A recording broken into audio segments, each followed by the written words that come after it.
Hey guys, tonight we're heading back to the dusty trails and imperial towers of Tang Dynasty, China. The year? Somewhere around 750 CE, you've been conscripted into one of the empire's most elite, most perilous, and somehow still least appreciated jobs. The Imperial Courier. You don't just deliver messages, you carry the voice of the emperor himself across thousand-mile frontiers. From the gilded palace halls of Chang'an to the snow-bitten passes of the Tibetan Borderlands. Right now, you're tightening your horse's saddle straps under the flickering glow of an oil lamp. A rolled-up silk scroll has been slipped into your inner belt. But that's not what makes tonight's ride dangerous. The real pressure is perched in a tiny bamboo tube tied to your waist. A lean, feathery creature with one eye shut and one eye watching you like it knows something you don't. A pigeon. Your backup plan, your lifeline, or your undoing. Because here's the fun part. If you die, you better hope that pigeon doesn't get distracted by breadcrumbs or a rival's coop. It's carrying the secondary message. Or maybe the only real one. And you, dear friend, are galloping straight into contested territory, hoping both your horse and your bird remember their training. Spoiler alert, you probably won't survive this, so before you get comfortable, take a moment to like the video and subscribe, but only if you genuinely enjoy what I do here. And tell me in the comments, where are you listening from and what time is it there? Now, dim the lights, maybe turn on a fan for that soft background hum. And let's ease into tonight's journey together. It starts with the jangle of bronze harness rings and the sharp creak of leather boots. You're not alone on this first mission. 3 of you junior Temps messengers ride out together, horses kicking up dust from the west gate of Chang'an. The city is massive, swollen with tea merchants, silk traders, and bureaucrats who spend more time adjusting their robes than writing actual policy. But beyond the gates, the land flattens into soft plains. The wind grows teeth, and your instructions. Deliver this scroll to the prefect in Luoyang within 4 days. No stops, no excuses. The pigeons nestled snugly in waist-slung tubes are your only fail-safes. In training, they told you, if you see bandits, don't draw your sword. Unleash. Your bird? You thought they were joking, but then again, the Temps weren't known for humor. The imperial communication system was the envy of the medieval world, known as the Yichuan network. It combined horse relays with postal towers every 30 to 40 li, roughly 20 kilometers. A tired courier would ride into a post station, swap out for a fresh horse, maybe down a bowl of barley porridge, and be off again within minutes. In theory, this worked beautifully. In practice, if you were late, you risked being reassigned to canal labor. Or worse, dash paperwork tonight.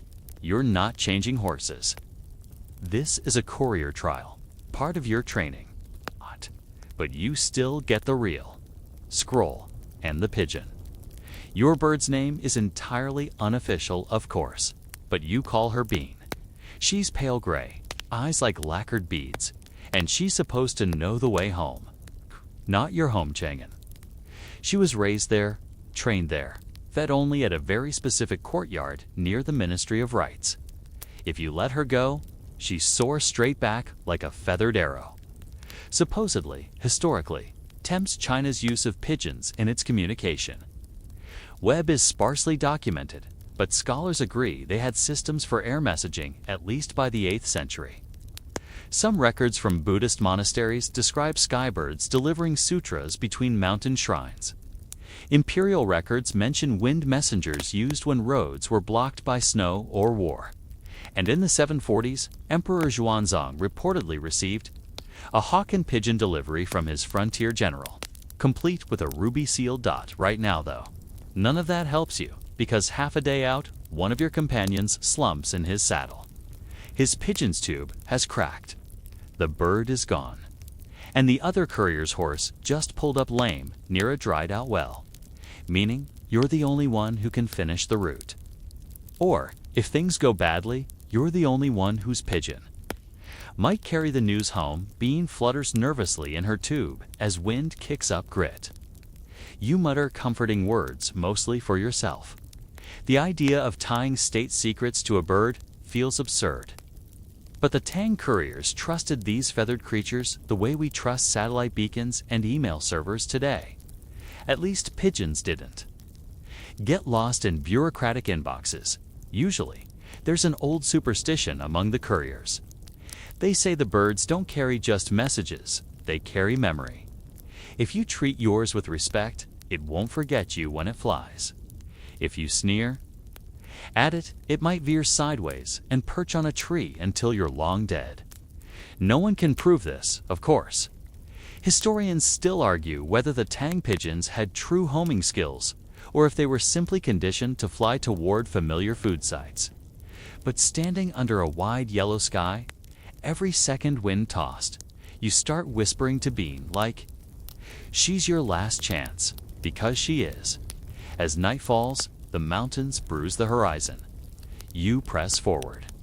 No inn, no fire, no moon. Just a sliver of starlight and the weight of the message you carry.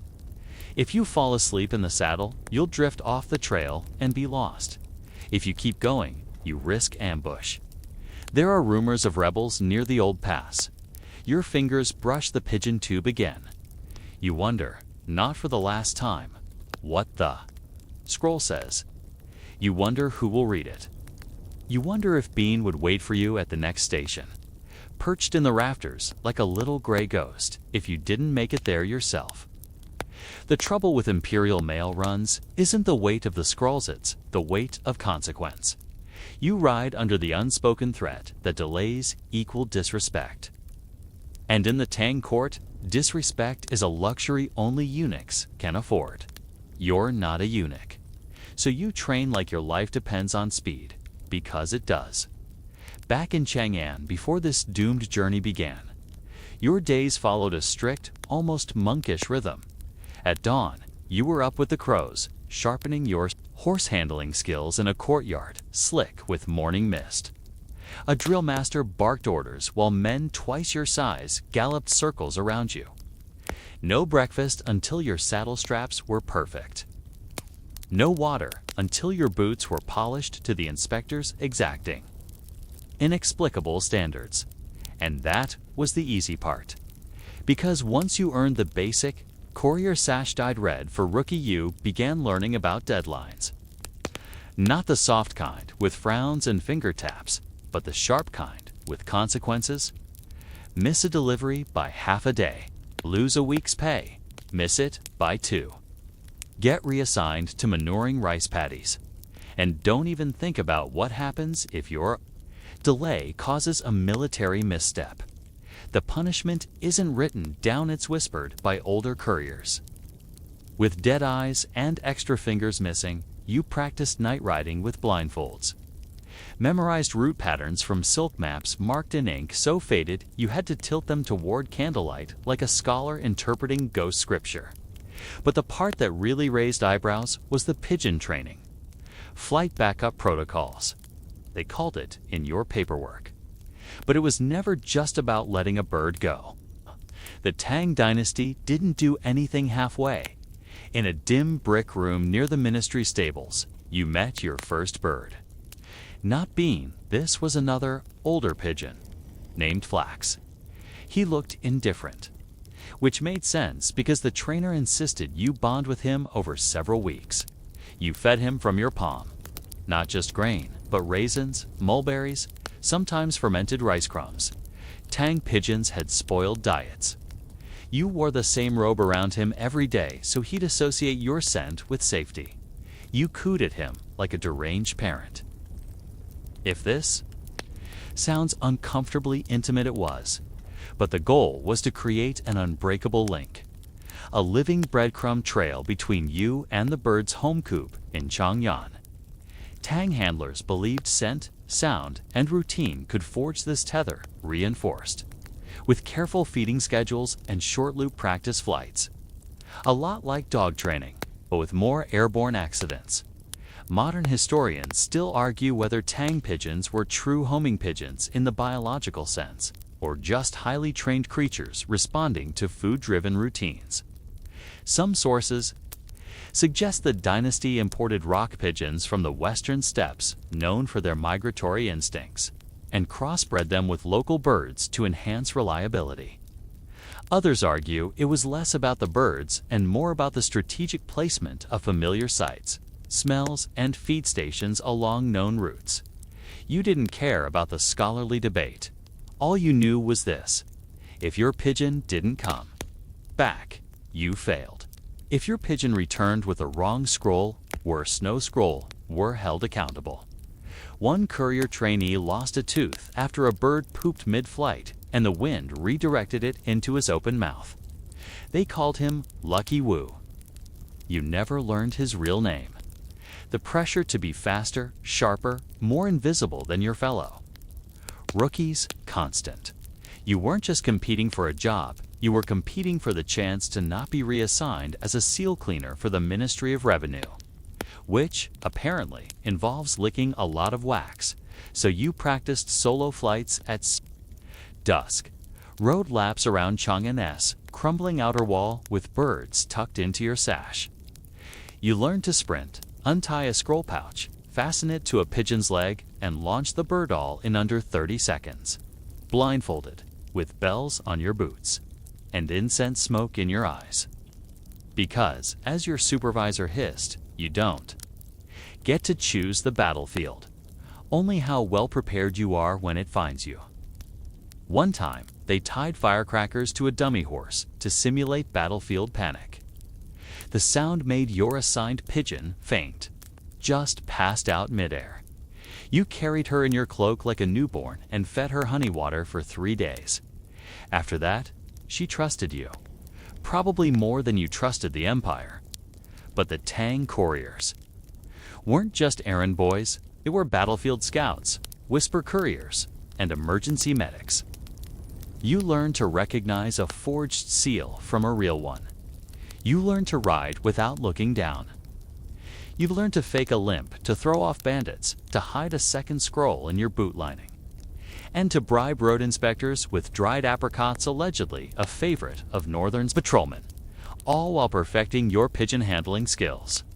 You were issued your own bird only after passing the 7 signs test, a harrowing gauntlet involving symbolic scrolls, real heat exhaustion, and one confusing test involving a goat.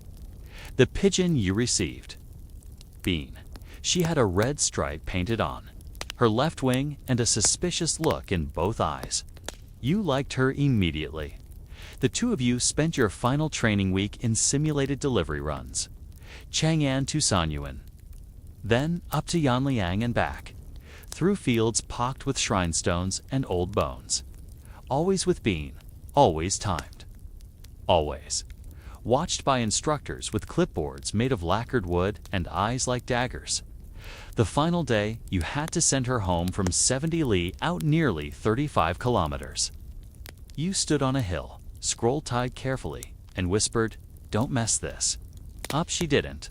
The scroll arrived within 45 minutes. A record. You were promoted to full courier that night. Red sash swapped for deep indigo. A feast of fried dumplings and pickled ginger in the mess hall. One toast raised in your honor. Then silence. Because tomorrow you were heading out on your first mission, the one you're on now, the one where 2 of your fellow riders are already out of commission, and where the last living link to Chang'an, single pigeon strapped at your side, Roussel's and her bamboo tube like she just remembered she left something on the stove back home. It's somewhere near midnight when your horse stumbles on a patch of loose shale, jarring your spine and reminding you just how far from Chang'an you really are. There's no moon tonight, just the faint smudge of the Milky Way and the low silhouette of hills that weren't on the training maps. You dismount, stretch your legs, and try to keep your hands from trembling. You're not sure if it's the cold or the fear, possibly both. You glance at the bamboo tube on your belt. Bean is still there, still alive. Still giving you that look of pigeon-level indifference that somehow manages to feel judgmental. You half expect her to cough sarcastically. You crouch beside a shriveled pine and unroll a miniature cloth map from your sleeve. The route you're on wasn't part of your test runs. In theory, this detour avoids a rebel camp that intelligence marked 3 days ago. But in theory is just code for hope this doesn't kill you, and for a courier in the Tang Dynasty. Hope was thinner than your horse's hooves. The real problem? You're alone. You weren't supposed to be alone this early in your career. Couriers worked in relays for a reason. The Empire needed runners alive, not heroic. But your comrades are miles back, one with a bum leg and the other wondering where his bird flew off to. The scroll is in your coat now, pressed against your ribs like a second heartbeat. It's sealed with green wax military protocol. You're not supposed to open it, but come on, wouldn't you be curious? Tang Dynasty scrolls were wrapped in multiple layers: silk, paper, wax cord, stamped seal. Sometimes the outer wrapping was a decoy with harmless poetry masking urgent battlefield data inside. The Empire had its secrets. Courier scrolls weren't always what they seemed, and historians still argue whether decoy scrolls were more common during Xuanzang's reign or his grandson's debate. Mostly fueled by unearthed tomb finds and bureaucratic ledgers that list more birds than humans. You run a finger across the wax, still intact. That's good. You've heard stories of desperate couriers who peeked, thinking no one would know. But the temps were clever. They'd lace certain scrolls with cinnabar powder or fragrant ink, so that any tampering would leave a stain or scent behind. And besides, you're not alone.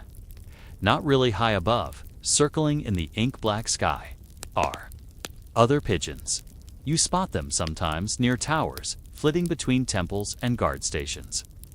Not wild birds, these are trained flyers, looping in pre-assigned zones, waiting for whistle calls or incense trails. The pigeon network wasn't limited to handheld birds. Tire flocks operated on known circuits between capital cities and regional hubs.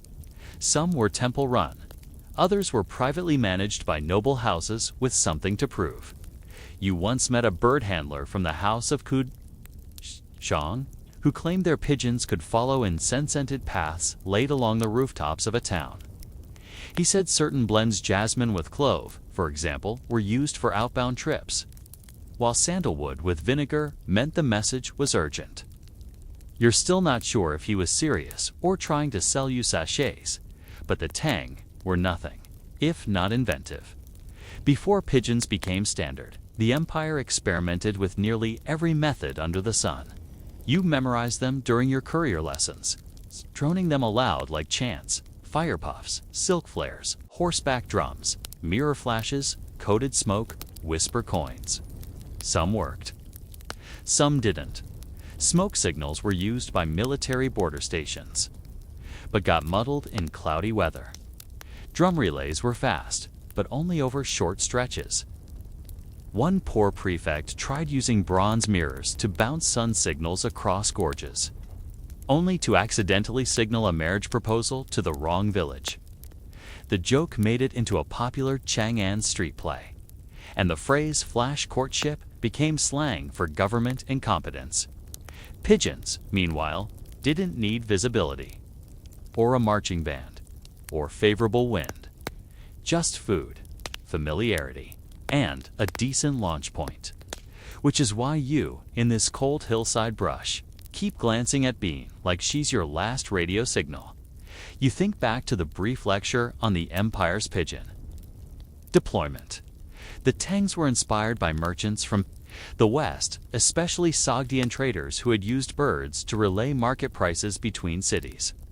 Some records say pigeon posts were first implemented in the southwest Chunan, perhaps where mountain roads were treacherous and bandits prolific. The couriers there had adapted the concept fast, building pigeon launch pagodas that stood 3 stories high, with open windows on each floor so birds could adjust to wind patterns. Historians still debate whether these towers doubled as incense stations or simply grain feeders. There's no pagoda out here, just you, your scroll, your bird, and the dark. You unsling your water gourd and take a sip. Lukewarm, bitter. You consider sending a bean now, but there's a risk. If you do it too early and she gets intercepted or eaten or sidetracked by a sparrow gang, your only copy of the message is gone. But if you wait too long and you're captured or killed, she might go down with you. You whisper to her anyway, not out of superstition, just to feel less alone. A twig snaps behind you. Your hand goes to the scroll, your other to the pigeon tube. You freeze? Nothing. Probably a Marimo tea. Hopefully, you decide to move. Quietly back to the trail, guiding your horse with gentle reins. The animal is nervous, ears flicking, nostrils flaring. You can't blame it. This part of the empire is a patchwork of loyalty and grudge. Some villages fly imperial banners because they must, not because they want to. You pass a roadside shrine half-eaten by moss. An old statue of a wind god, its face chipped. Travelers used to leave feathers here as offerings, hoping their messages would arrive safely. You reach into your pouch, pluck a spare feather from a silk-wrapped bundle, and lay it at the base of the statue, just in case. You ride on. Bean stirs in her tube, fluffing herself. Alert, she knows something's coming, and so do you. Chang'an, in all its sprawling, incense-scented, protocol-choked glory, is where it all began. Not the empire, no, that had churned along for centuries, but the idea that pigeons could become imperial assets. You remember arriving there, half-starved. From the countryside, feet blistered, and dreams of a court job still wobbling like jelly in your skull. You expected to be a clerk, maybe a scroll copyist, but someone saw your balance on horseback, the way you handled an agitated ox during caravan duty, and you were swiftly rerouted to the courier track. That was how the tanks worked. Talent spotted early, used fully. Burned out by 40. Your induction happened in a dusty brick courtyard behind the Ministry of Communications. Not the glamorous kind of ministry with gold-plated scroll racks, but the kind with cracked windows and harried instructors, who smelled like horse glue and vinegar tea. You joined a cohort of about 2010 first lesson. Pigeons, which was a surprise. You assumed you'd be memorizing border routes or learning to tie. Scroll's waterproof style with silk oil paper. But instead, a thin man with eyebrows like moss led you to the back of the compound where dozens of cages lined the walls, each with a bird pacing like a nervous scholar. These were not your average market doves. These birds had names, reputations, allegiances. This one, the instructor said, gesturing to a haughty slate blue bird, refuses to fly south. She's been court-martialed twice. We call her Peach. You laughed. He didn't. Because here's the real joke. The Tang took pigeon training as seriously as swordsmanship. Entire bureaucratic manuals were devoted to it. Some still survive in fragments in monastery libraries. One such fragment details a strange exam format.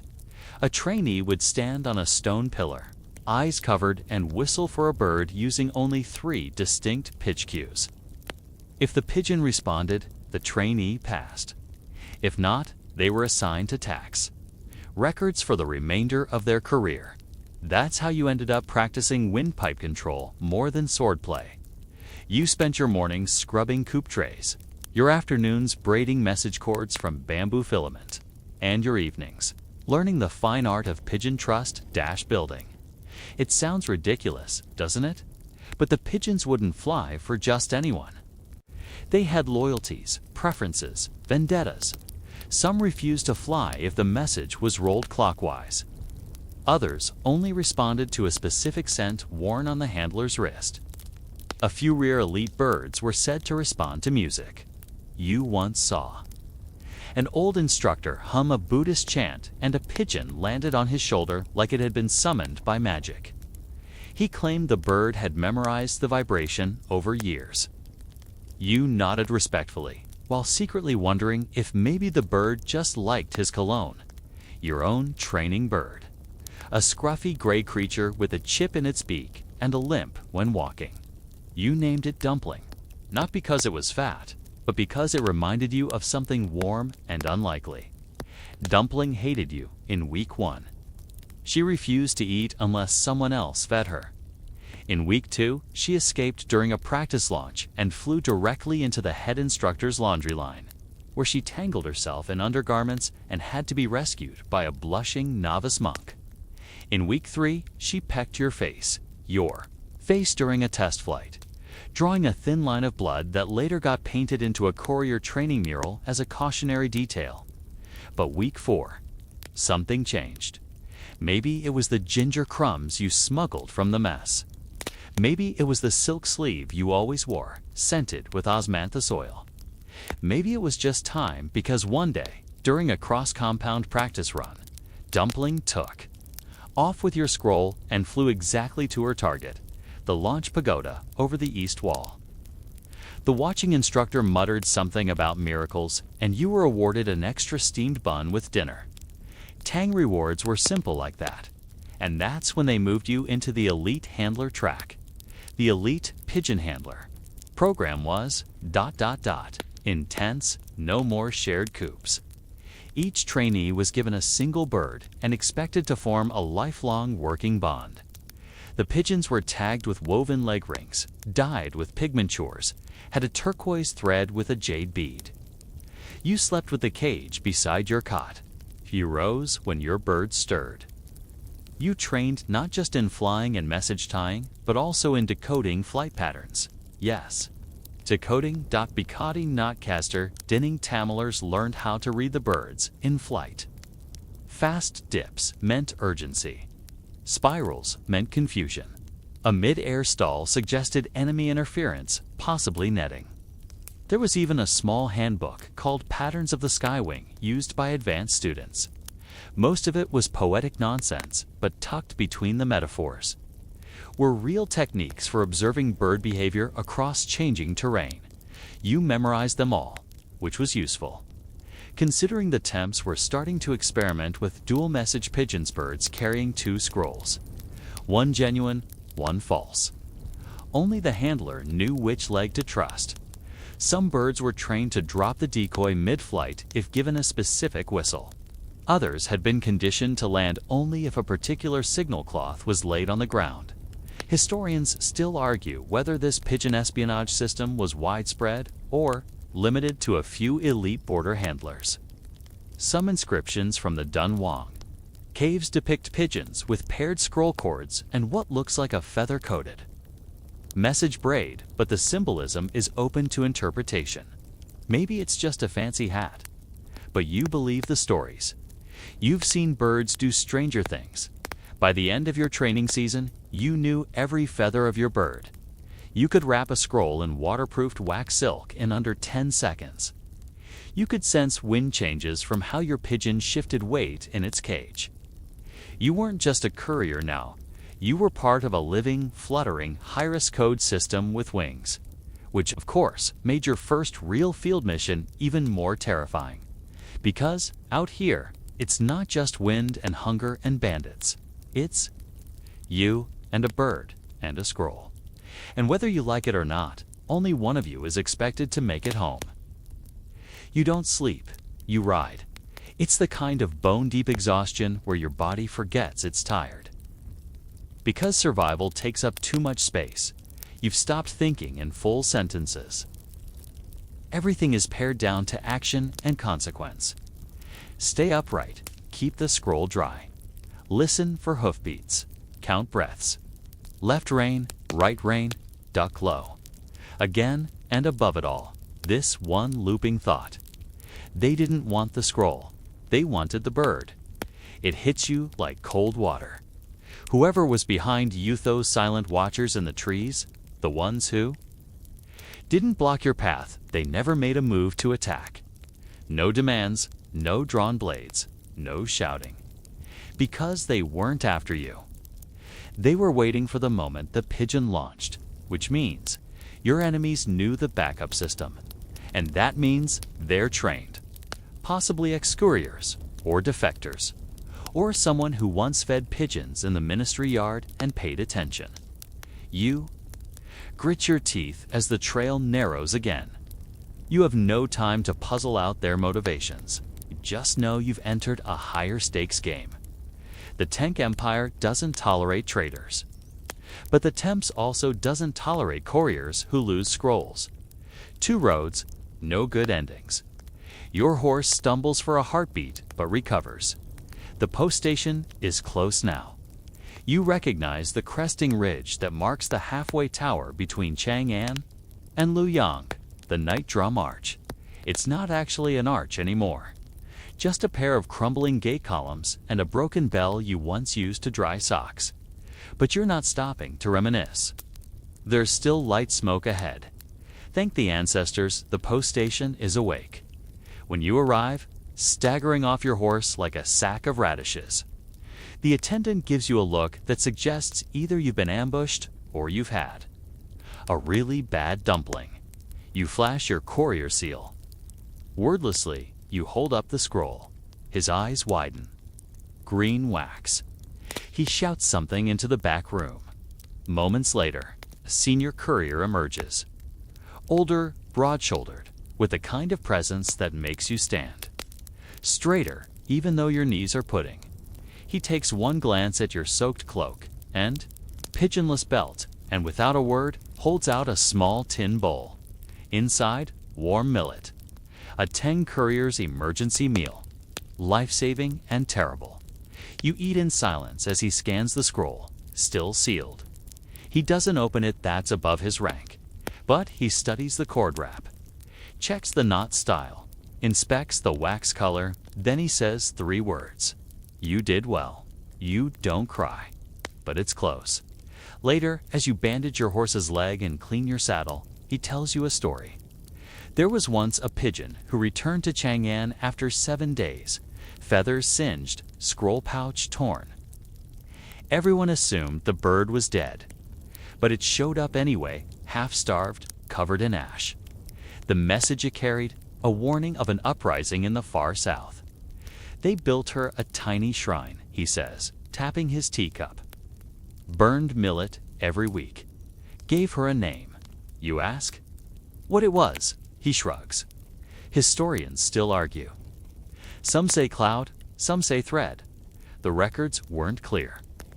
You both smile. This is what passes for humor in the Courier Corps. You rest for an hour. No longer, your next stretch is solo again, no escorts available. Not after last month's. Food shortages rerouted the military supply lines. The post captain apologizes and hands you a small silk pouch. Inside, a replacement pigeon. This one is larger than Bean. Dark feathers, tense gaze. You don't bond. There's no time. You strap her to your belt and move. And here's where things get strange. Not far from the station, you pass a ruined watchtower. You've seen it before, during drills. It was damaged in an earthquake years ago. Now it's used for nothing but bird roosts and the occasional ghost story about a courier who never returned but still rides by moonlight today. Though someone has lit a fire there. Fresh smoke curls upward. You slow. Your replacement pigeon rustles slightly. Alert then. A whistle. Not one you recognize. Not a tank's courier signal. Different. Longer, rising at the end like a question. The pigeon on your belt shifts, again agitated. You feel her talons press against the bamboo. You freeze, because suddenly you do remember something.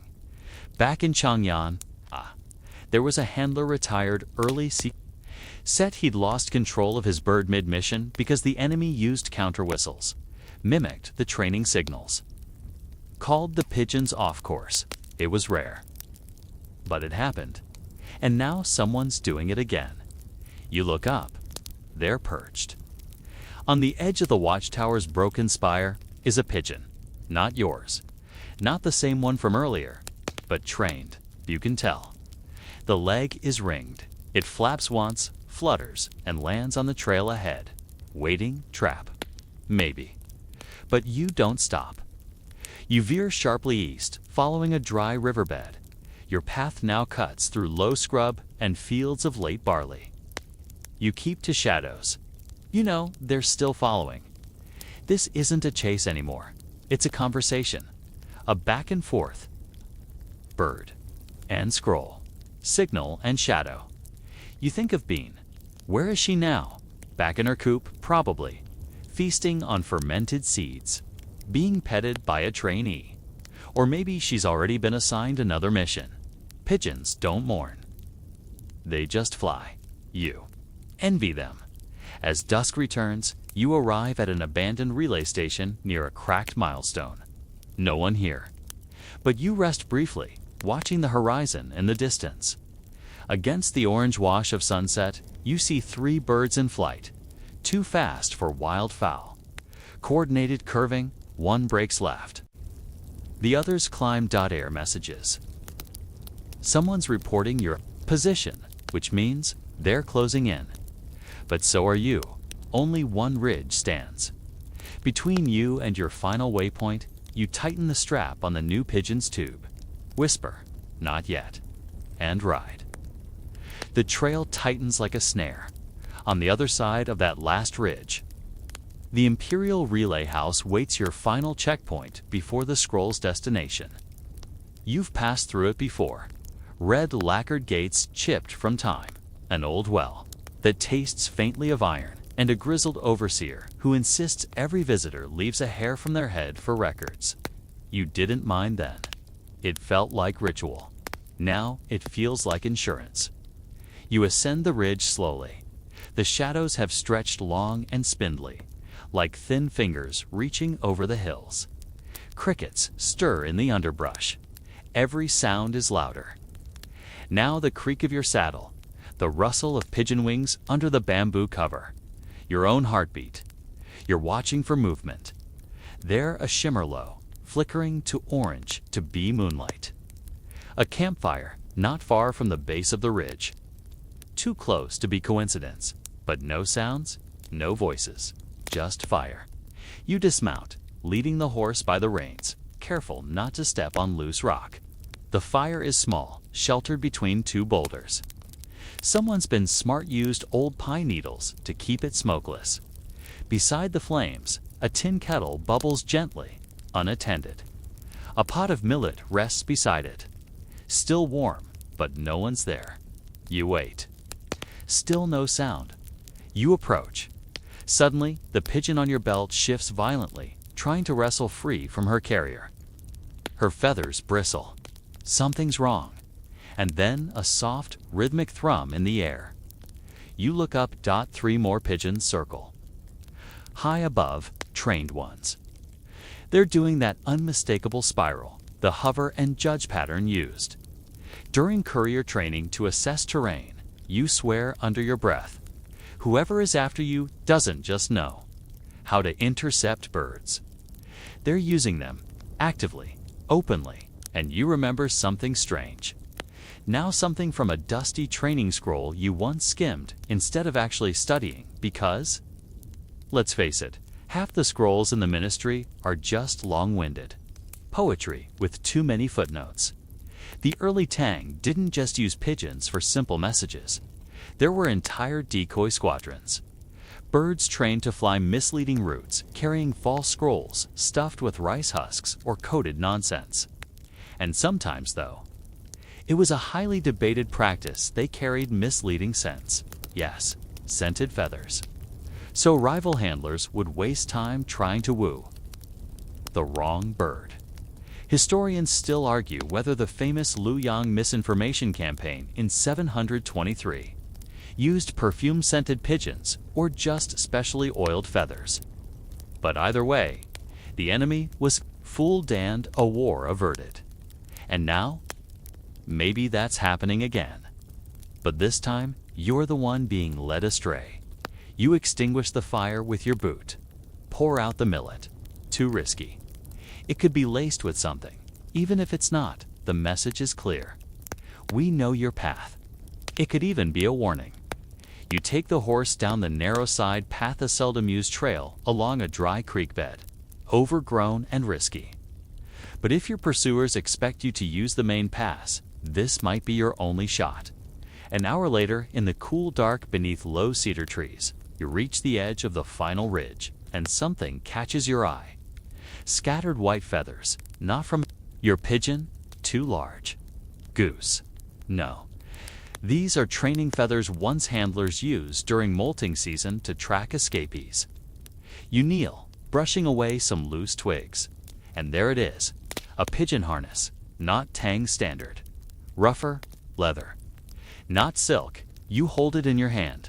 It's marked with a faded seal knot, one you recognize, but it's definitely official. And old. Which means someone out here is running an independent courier ring. Probably ex-Tang, maybe even pre-Tang. Rogue couriers, off-grid, possibly passing messages between enemy factions. That means this entire chase might not be about you. Not the scroll, not even Bean, it's turf warfare. Information monopoly, birds versus birds. A feathered Cold War and you. You're just the unlucky meatbag in the middle. You take a long breath. Everything aches, now your arms, your back, your patience. But the relay house is close. You can see the roof tiles just beyond the gully, nestled between plum trees. You press the pigeon tube again, make sure it's secure. You check your scroll. Still dry, still sealed, and then something shifts in the underbrush. Not a bird, not a squirrel, something heavier. You freeze. Courier. The voice is soft, male, clipped accent. Not Temp's court dialect, but inland, western, you don't turn. Who's asking? Pause. No one who wants you dead. You definitely don't believe him. Then a second voice, this one from the trees. You don't understand the scroll you carry. Classic villain line, you almost laugh. But then the first one adds, it's not a message, it's a list. You. Blink, that. That does change things. And before you can respond, before you can even process what that means, your pigeon lets out a tiny, angry coo. Like she knows she's part of a bigger game. So you run, not away, forward, toward the relay house, toward the guard post, toward the one place where all this bird versus bird nonsense might finally make sense. You hear footsteps behind you. Shouts, another whistle. It's one shrill and urgent. Your pigeon responds, not by flying, but by flaring her wings.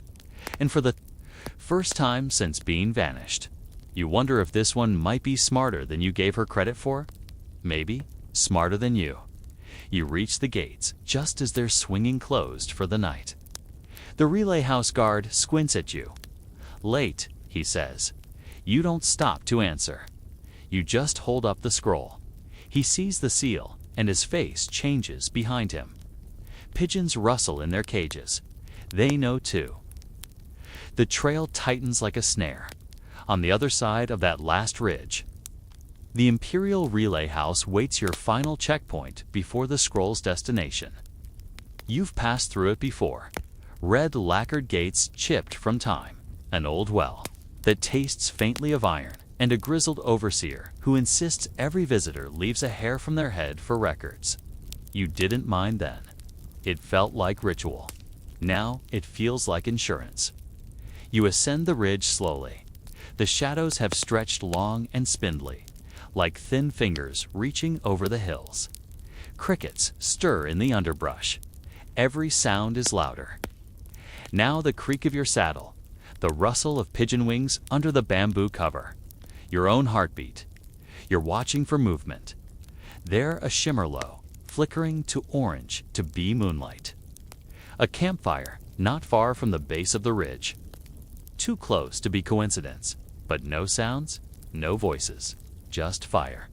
You dismount, leading the horse by the reins, careful not to step on loose rock.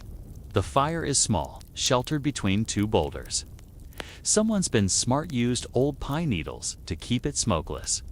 Beside the flames, a tin kettle bubbles gently, unattended. A pot of millet rests beside it. Still warm, but no one's there. You wait. Still no sound. You approach.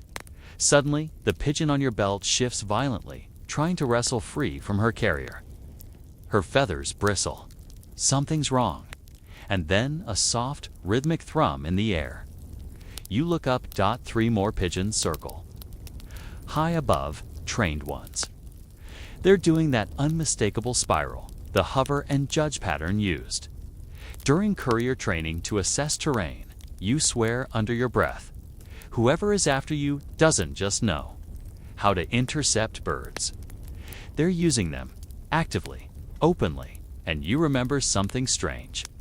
Now something from a dusty training scroll you once skimmed instead of actually studying because, let's face it, half the scrolls in the ministry are just long-winded. Poetry with too many footnotes. The early Tang didn't just use pigeons for simple messages. There were entire decoy squadrons. Birds trained to fly misleading routes, carrying false scrolls stuffed with rice husks or coded nonsense. And sometimes, though, it was a highly debated practice. They carried misleading scents. Yes, scented feathers. So rival handlers would waste time trying to woo the wrong bird. Historians still argue whether the famous Liu Yang misinformation campaign in 723 used perfume-scented pigeons or just specially oiled feathers. But either way, the enemy was fooled and a war averted. And now, maybe that's happening again. But this time, you're the one being led astray. You extinguish the fire with your boot. Pour out the millet. Too risky. It could be laced with something. Even if it's not, the message is clear. We know your path. It could even be a warning.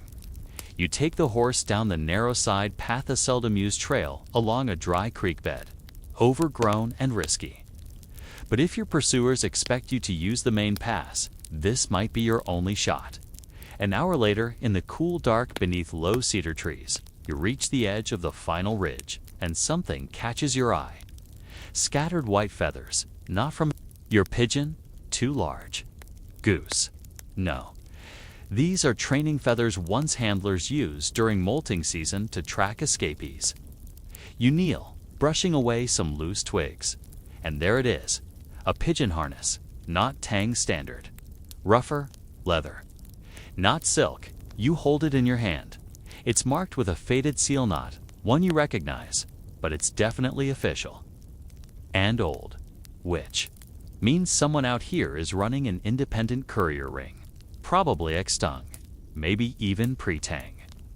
Rogue couriers, off-grid, possibly passing messages between enemy factions. That means this entire chase might not be about you. Not the scroll, not even Bean, it's turf warfare. Information monopoly, birds versus birds. A feathered Cold War and you. You're just the unlucky meatbag in the middle. You take a long breath. Everything aches, now your arms, your back, your patience. But the relay house is close. You can see the roof tiles just beyond the gully, nestled between plum trees. You press the pigeon tube again, make sure it's secure. You check your scroll. Still dry, still sealed, and then something shifts in the underbrush. Not a bird, not a squirrel. Something heavier. You freeze. Courier. The voice is soft. Male, clipped accent. Not Temp's court dialect, but inland, western. You don't turn. Who's asking?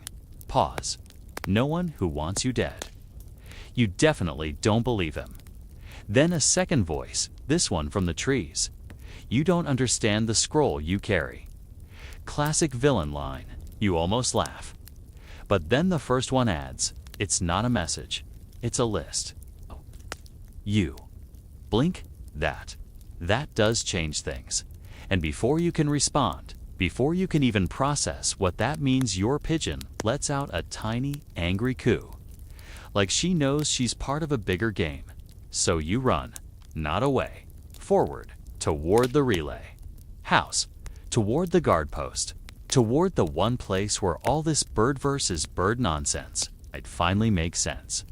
You hear footsteps behind you, shouts, another whistle. It's one shrill and urgent. Your pigeon responds not by flying, but by flaring her wings. And for the first time since being vanished, you wonder if this one might be smarter than you gave her credit for? Maybe smarter than you. You reach the gates just as they're swinging closed for the night. The relay house guard squints at you. Late, he says. You don't stop to answer. You just hold up the scroll. He sees the seal, and his face changes behind him. Pigeons rustle in their cages. They know too. The gates of the relay house slam shut behind you with a deep, toothy thud, the kind of sound that makes your chest vibrate. You lean against the nearest column, winded, sweat trickling down your spine in places you didn't know could sweat. Your pigeon settles with a soft huff, her feathers fluffed up in righteous indignation. She clearly did not sign up for this chase scene. The guard who lets you in somewhere between 20 and 100 years old, with exactly 2 teeth and suspiciously shiny eyebrows, looks at you like you've dragged mud into a sacred temple. You're late, he repeats, as if that's your biggest crime. Then he squints. You bring the bird. You nod carefully, unhooking the carrier from your belt. She's still sealed. He grunts in approval, waves toward a shadowy corridor. Stable. To the left, registry to the right. You'll want Officer Huo. She handles sensitive scrolls. You follow the corridor into the belly of the relay house, walls of baked clay. Warm from the afternoon sun that still lingers in the stone. Lanterns hang from beams above, casting low pools of light. The air smells like boiled rice and oil. Paper. Everything is quiet, too quiet. You don't want to sound paranoid, but this place feels. Watched Officer Huo is exactly the kind of woman who could win a knife fight and still make it to tea.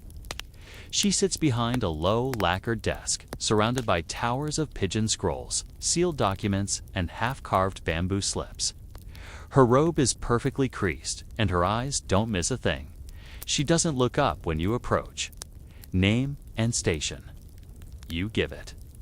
She flips through a bound register with one hand, while the other reaches out without looking and lifts the scroll from your belt.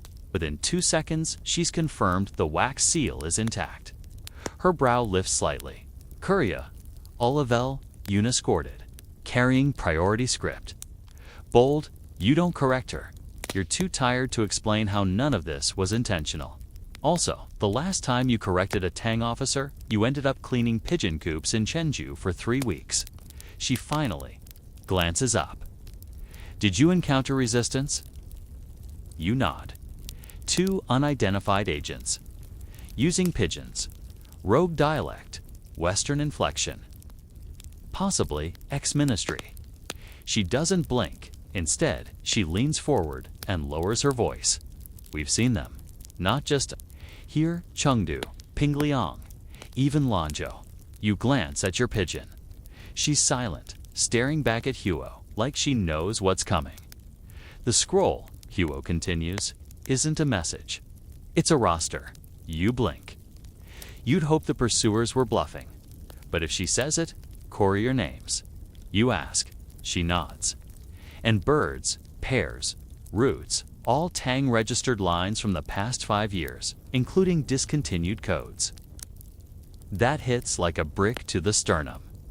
Discontinued codes shouldn't even be archived, let alone carried across provinces. Why carry that? You whisper.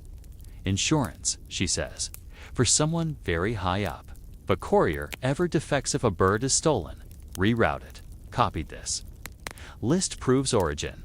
Authenticity. You can't fake that. Not with our ink, not with our paper. Historians still argue whether the Tang Dynasty's ink recipes were really so impossible to counterfeit. Some say it was just prestige official stamps, secret seals, intimidating handwriting. Others believe that Ministry ink contained trace minerals that glowed faintly under fermented plum vinegar. Either way, the fact remains, if someone wanted to fake a Tang courier bird, they'd need this list. You feel cold now. That means someone is out there trying to replace pigeons, or swap their scrolls, or worse, rewrite the Tang's entire information network and your feathered passenger. She's not just cargo, she's proof. Suddenly, you hear it. A faint series of taps from behind the wall. 5 beats, pause. 2 more. It's a relay signal. Huo's eyes narrow. She pulls a polished mirror from her drawer and angles it toward a copper tube embedded in the far wall. Light reflects through it, bounced from the central tower. Emergency signal from the rooftop coop. Your bird needs to fly, Huo says quietly. But you hesitate. She's not trained for that distance. Huo stands, already pulling an override slip from her sleeve. It glows faintly in the lantern light, a green seal only used during internal security breaches. She's bonded to you. That's enough. You hesitate, and then something extraordinary happens. Your pigeon nudges you with her beak. Right on the wrist, like she knows. All right, you mutter, unslinging the harness. She steps onto your hand with practiced grace. Huo opens a small skylight just wide enough for a pigeon's body. The air outside has shifted. Cooler now. It's wind stirring. You lift your arm. She doesn't flap immediately. Pauses. Then, like it's the most natural thing in the world, she leaps into the sky, gone, just like Bean. Except, you know this one's coming back. Probably. Huo watches the sky with folded arms, if she makes it. She says, we'll know exactly who's been meddling with the Ministry's birds. You ask the obvious, and if she doesn't, she shrugs. Then you better start running again. You try to laugh. It comes out more like a cough. And then the copper tube pings again, twice this time. Incoming signal. Huo runs to the mirror and angles it again. The reflected light bounces through 5 different tubes. Each one corresponds to a pigeon cage. 1 cage is open, empty. The tag reads, Bean. You feel your knees weaken. No way, you whisper. But Huo's already pulling a narrow slip of paper from the wall chute. She unfolds it. Her brows rise. Well, she says, deadpan. Turns out Bean wasn't missing. Then where was she? A pause, undercover. Your pigeon, the one you carried this whole time, was just a decoy, and Bean. She's been flying behind the scenes this entire time. So, maybe she is smarter than you. You feel something between pride and betrayal bubbling up. Then, the final twist. Lance Huo hands you the decoded message from Bean's arrival. It reads, List was tampered. Verify at origin. Prepare second wave. You swallow hard, because this game, it isn't over. It's just beginning. Dawn creeps in like a shy guest, softening the edges of the relay house walls with pale gold light. You're still standing by the open skylight where your pigeon took flight. The chill from the night pressing against your skin like a warning. Huo hasn't moved, her sharp eyes fixed on the horizon, as if willing the returning bird to appear. You want to believe Bean's message was a bluffa, distraction in the shadow games of Imperial couriers. But the tension in the air suggests otherwise. The Tang's Dynasty's courier network was more than just a system of messages and birds. It was a living web of secrets, loyalties, and betrayals woven tight as silk threads. You rub your hands together, trying to shake off the cold that settled deep in your bones. You remember the stories told in the training yards, whispers of pigeon handlers who vanished overnight? Scrolls that disappeared without a trace, and messages that never arrived but changed the course of battles. Historians still argue whether the courier system ever truly secured the Empire's communications or simply delayed its unraveling. As you gather your gear, a soft tap at the door draws your attention. It's the young assistant, a pale-faced man with nervous eyes. Clutching a bundle of fresh scrolls. "Sir, the ministry has issued new orders," he says, voice barely above a whisper. "The list you carried. It's been compromised." You nod, already knowing. Compromise was a word couriers heard often, sometimes as a polite way to say someone died. The assistant hands you a small parchment, sealed with crimson wax bearing the imperial dragon. It's an emergency directive. All couriers must double their vigilance. No more solo runs. Every pigeon flight logged, every scroll verified by triple seals. You wonder how long that order will last. Your replacement pigeon flutters in her cage, restless and uneasy. You swear she understands the gravity. You tap her gently. Outside, the sounds of the waking village seep through the thick walls. Vendors calling, carts creaking, the distant clang of blacksmiths. Life goes on, indifferent to espionage and coded messages. You walk outside, the sun finally spilling over the ridge, warming the cracked stones beneath your feet.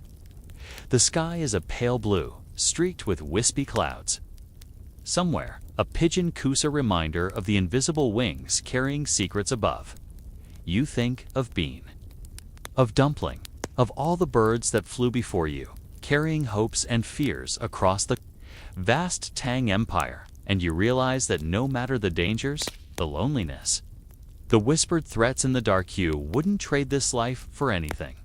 Because in a world where kingdoms rise and fall on the turn of a page, you are the silent heartbeat that keeps the story alive. And that, perhaps, is the greatest message of all. The road ahead is long, but the morning light offers a fragile promise. You mount your horse, feeling the steady rhythm beneath you, hooves striking earth, echoing the pulse of the empire itself. Each beat a reminder, you are part of something bigger, a network woven across mountains and rivers, where pigeons carry whispers and dreams faster than any rider alone. As you ride toward your next waypoint, your mind drifts back to the origins of this feathered communication.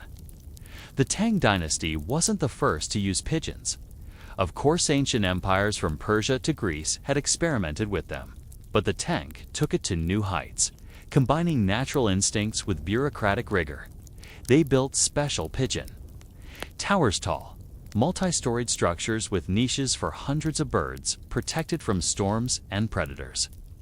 These towers were architectural marvels, often decorated with glazed tiles depicting mythic cranes and phoenixes, symbols of longevity and speed. Pilots trained here, learning to read the birds' flight paths like maps in the sky. You remember? Reading that some towers even had rooftop gardens filled with herbs to soothe the pigeons' nerves and keep their feathers glossy.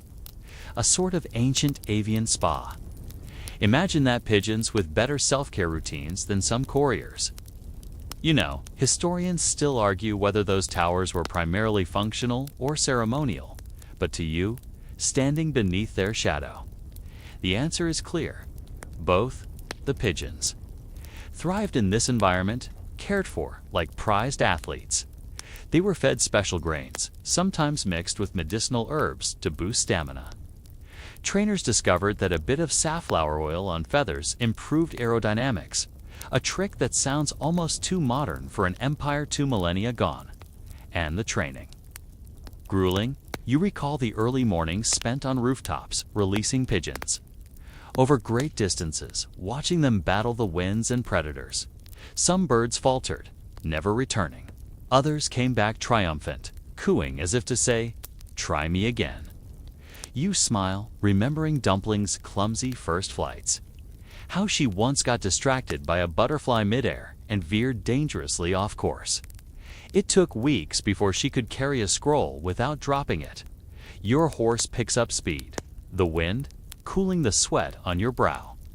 Ahead lies a small village where the next relay awaits. You plan to swap pigeons there, resting your mount and preparing for the last leg to the capital. As you approach, a familiar whistle cuts through the morning air. You glance up, 3 pigeons spiral overhead, signaling the next courier's readiness. The relay system isn't just about birds or scrolls. It's a dance-coordinated, precise, fragile, and every player, human or feathered, plays their part. You tighten your grip on the reins, feeling the weight of history and responsibility. Because today, like every day, the Empire depends on you and your pigeons to keep secrets safe and messages flying. By midday, the sun hangs heavy, casting shimmering heat waves over the dusty village square. You dismount near the well, the familiar sounds of daily life drifting in the chatter of farmers bargaining. Children squealing, the clatter of wooden sandals on stone. It's a stark contrast to the tension humming beneath your skin, the ever-present reminder that you carry more than just a scroll. You carry the Empire's trust. The village courier, a wiry man with a patchwork robe and a grin that never quite reaches his eyes, greets you. He gestures toward a low building adorned with pigeon motifs, the local dovecote. Rows of cages line the walls inside, each housing birds trained to perfection, their feathers shimmering like silk. You recognize some of the leg bands from training logs, testaments to their pedigree. The dovecote keeper, a stoic woman named Lynn, hands you a fresh pigeon. Its feathers gleam black with hints of iridescence, and its eyes shine with keen intelligence. "You'll need this one," Lynn says quietly. Bean and your last bird have been busy. The network's tighter than ever. You nod, feeling the weight of the moment. The pigeons are more than just carriers. They're agents of connection across vast distances, living lifelines threading the sprawling empire. As you prepare to leave, Lynn shares a curious story. During the height of the Anlashan Rebellion, when chaos threatened to unravel the Temps, pigeons played a crucial role in maintaining communication between scattered loyalist forces. Legend tells of a bird named Shadow who flew through enemy lines carrying a secret message that turned the tide of battle.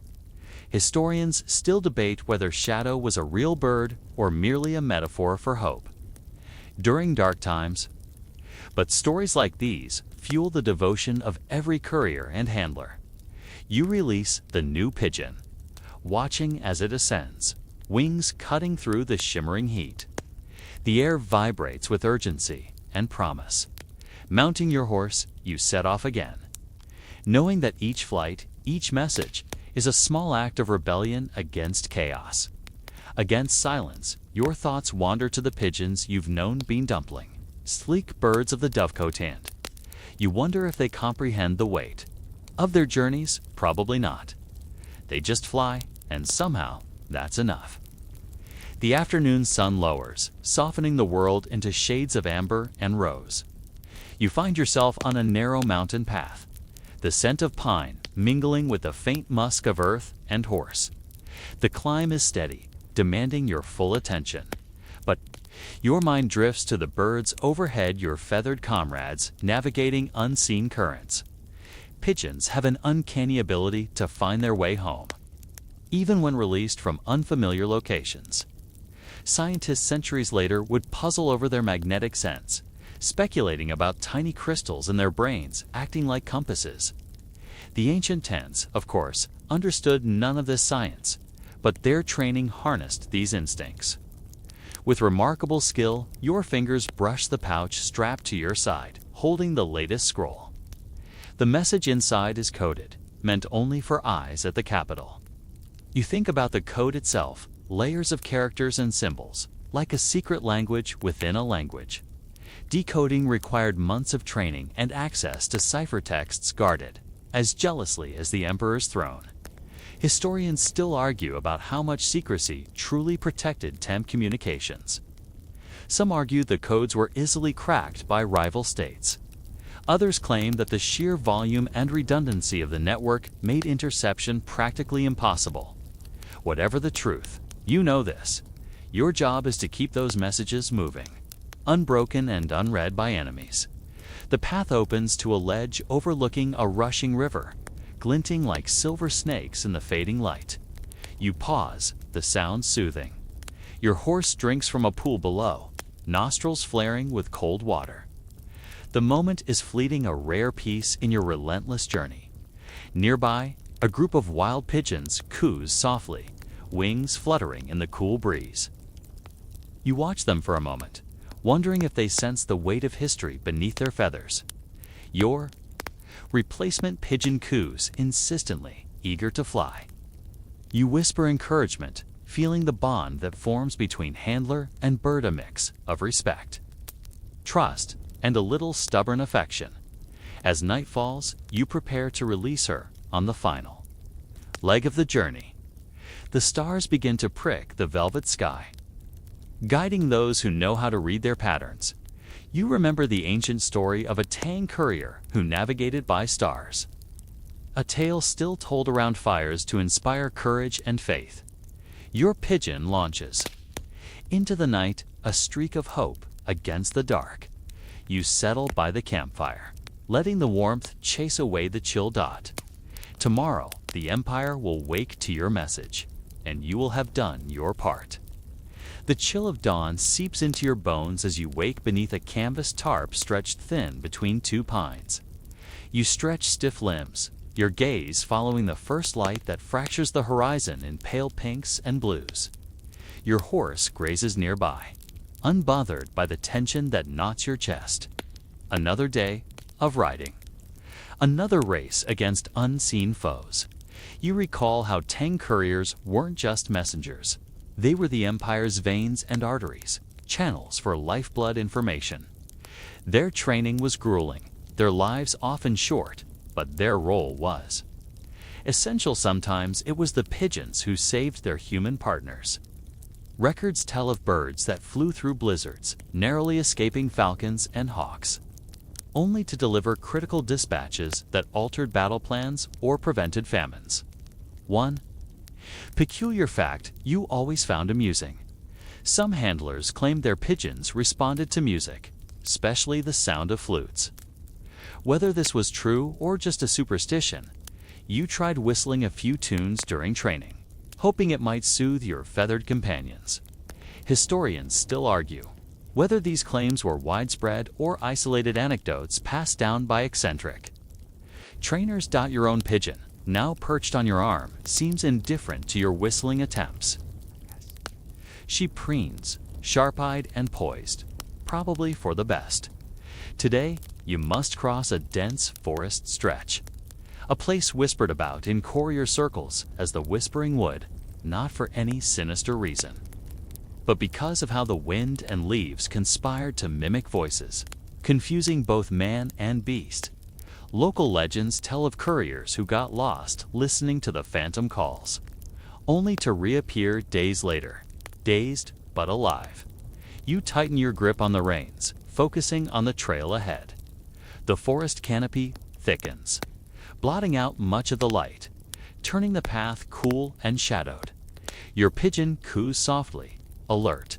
You pause. A flicker of movement catches your eye, something small, darting between the trees. Not a predator, not a rival courier. A flash of red and white. A red-capped mushroom nestled among mossy roots. You smirk. Of all the things to find here, a harmless fungus stands out more than lurking enemies. You remember the old tales? Some couriers used mushrooms as survival food during long missions, while others believed certain varieties could boost alertness or calm nerves. Historians still argue whether these stories are fact or just colorful embellishments from the sidelines. You resist the urge to forage, knowing the risks. Instead, you press on.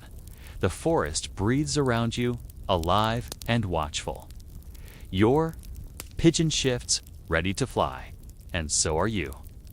The path out of the Whispering Wood opens onto a sweeping valley bathed in the soft glow of late afternoon. Rolling fields of barley sway gently in the breeze, golden waves stretching toward distant mountains. The air is thick with the scent of wildflowers and earth, a sharp contrast to the cramped corridors and stone walls you've known so well. You pause at a small shrine nestled Beneath a cluster of ancient pines, a place couriers often visit to pay respects to the legendary birds that flew before them. Weathered stone statues of pigeons guard the site, their eyes seeming to gleam with silent wisdom. You kneel, touching the cool stone. Your fingers brush against an inscription worn smooth by time, for those who fly unseen, carrying words that shape the empire. You whisper a quiet thanks, feeling a moment of connection to the countless couriers and pigeons who have come before. Their journeys echo in your bones, a legacy carried on fragile wings. Nearby, a flock of pigeons takes flight, spiraling into the sky with practiced grace. You watch them go, their silhouettes etched against the fading light. Your replacement pigeon coos softly as if joining the farewell. You mount your horse once more, ready for the final leg as you ride. You think about the peculiar quirks of Tang courier life, the secret pigeon songs whispered in training yards, the coded signals passed between towers, the delicate silk pouches designed to shield scrolls from rain and prying eyes. There's a certain poetry to it, all the blend of nature and bureaucracy, instinct and strategy. The way a single bird can carry not just a message, but the fate of provinces, the whispers of emperors, and the hopes of millions. Historians still debate whether the Tang pigeon network was the most advanced of its time or simply the most romanticized. Some claim it was a logistical marvel. Others argue it was an elaborate myth, exaggerated by poets and storytellers. Whatever the truth, you know this: the pigeons flew. And so did you. The sun dips low, casting long shadows. Ahead, the city's gates beckon a gleam of tile and timber, a promise of rest and stories to tell. Your heart quickens, because tomorrow, the empire will wake to your message. And for tonight, that is enough. The city gates loom large as you approach, the last rays of sunlight flickering over the tiled roofs like firelight caught in silk. The familiar bustle greets you, the calls of vendors packing up for the day, children chasing stray cats, and the distant clang of blacksmiths at work. Home, rest, the end of a journey and the beginning of another. You dismount slowly, every muscle protesting the hours spent astride. Your pigeon flutters softly in her cage, preening as if to say, "Well, that was a workout." You smile, knowing she deserves every bit of praise. Inside the courier house, the air is thick with ink and secrets. Oars, scrolls line shelves from floor to ceiling, each one a fragment of the empire's vast story. You hand over the sealed scroll to the senior official, watching as he inspects the wax seal, nods, and carefully files it away. "Good work," he murmurs. Words worn thin by countless deliveries, but sincere. You think back to the journey, the stolen messages, the rogue pigeons, the whispered warnings, the shadows lurking beneath the empire's shining surface, the network of couriers, birds, and secrets that keep everything turning. Historians still debate whether the courier system's true strength was its technology or the dedication of those who risked everything to keep it alive. You know the answer: quiet and unshakable. It was both as you prepare to leave. The night settling like a soft blanket, you pause by a small window. Outside, the stars twinkle faintly, ancient, steady, and unchanging. Somewhere out there, pigeons are taking flight, carrying messages that will shape the days to come. You feel the weight of that responsibility settle into your bones. It is tiring, dangerous, and sometimes thankless. But it is also vital. You close your eyes for a moment, the gentle rustle of feathers echoing in your mind. Tomorrow, the empire will wake to the messages you helped deliver, the secrets you safeguarded, and you will rest. Because even the hardest journeys must pause, and in that pause, there is peace. Word count, 1073 Windowno. As you settle into the quiet hum of the night, let your thoughts drift gently, like the soft flutter of wings beneath a moonlit sky. The pigeons you've come to know are resting, their feathers ruffled softly by a cool evening breeze. The scrolls they carried are safely tucked away, secret sleeping until dawn. Your breath slows, matching the rhythm of the world's slow turn. Every moment of tension and flight fades into a calm that holds you tenderly. You're safe here, in this pause between journeys, wrapped in the timeless story of messengers and birds. Remember that even in the busiest empire, even in the midst of whispered secrets and shadowed pursuits, there is a space for rest, for peace, for dreams. So, close your eyes now. Let the night carry you on soft wings. Tomorrow will come, but for now, sleep well, sweet dreams.